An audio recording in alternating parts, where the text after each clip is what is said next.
When we do strategic planning, we think about the milestones, but it's just taken to a higher degree where how about thinking about the whole construction project that way? And asking yourself, what do you want to be in 2040? It's actually kind of mind-boggling how it changes the conversation if you start with the future and then you try to go backwards.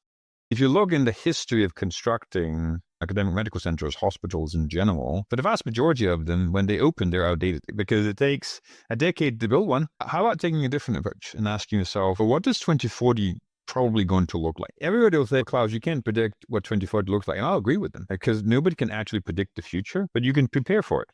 We should rethink this whole notion of waiting rooms. What if we apply a concept of lounges instead? And what if you make those lounges not just a place you work, but a part of the functional programming on the environment? So you have to rethink what that means from a overall connective tissue perspective. Putting in the bones now to make sure that you have double or triple redundancies on everything, not just relying on wireless or wired, but maybe doing both and start thinking about what does that look like becomes an interesting equation. How far can we push the envelope on just using one connective tissue across the entire facility, but using it for multiple purposes?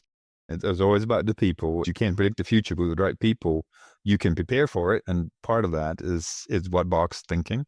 I really think you need to know who your chief storytellers are. Who are the people in your organization that just nascently tell stories about who you are, what to do, the art of the possible? That's the driving force in many cases, not for a sprint, but for a marathon. If you're trying to lead to a different future, then your vision and your conviction are what's going to carry your team over the long haul.